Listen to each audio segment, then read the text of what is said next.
Guys આજે અમે ક્યાં નીકળી ગયા ચલો તમને આખા વ્લોગમાં એ કહું અમે ક્યાં ગયા હતા.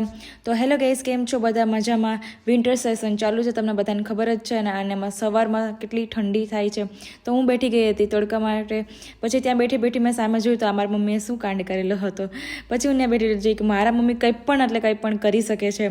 પછી અમે બધા નીકળી ગયા હતા આજે બર્થડે પાર્ટી માટે. કોની બર્થડે પાર્ટી હતી એ તમને આખા વ્લોગમાં કહું કે આ બર્થડે પાર્ટી હતી મારી બેનની છોકરીની. અને આ ભાઈ કે છે શું તમે સાંભળજો શું લેશે. તેના પછી અમે અહીંયા બધા બેઠી ગયા હતા અને બર્થડે ગર્લ આવી ગઈ હતી. એના બર્થડે ગર્લના કેક કેટલા સરસ સરસ છે. તેના પછી બધાએ કેક ખવડાવી દીધી હતી. કેક ખવડાવ્યા બાદ અમે જે મેઇન કામ માટે આવ્યા હતા એ કામ હતું આ કેક ખાવાનું. તો પાઉંભાજી બનાવેલી એટલી સરસ બનાવી હતી ને ગાઈસ, એના હાથનું તો એટલું સરસ હોય ને. તમે બધાએ પાઉંભાજી ખાઈ લીધી. પાઉંભાજી ખાઈ લીધા પછી અમે ઘરે આવી ગયા હતા. ઘરે આવી અને પછી ત્યારબાદ મેં સ્કિન કેર કરી લીધું હતું મેં, કારણ કે એ તો જરૂરી હોય છે દરરોજ ફેસ વોશ કરી અને સ્કિન કેર કરી સૂવું જોઈએ. કારણ કે કંઈ પણ બહારે જતા હોય તો ડસ્ટ આપણા મોઢા ઉપર આવી જ ગયું હોય તો એ માટે સ્કિન કેર કરવી જરૂરી છે. સ્કિન કેર ન કરો તો એટલીસ્ટ તમે ફેસ વોશ તો કરીને જ સૂવું જોઈએ.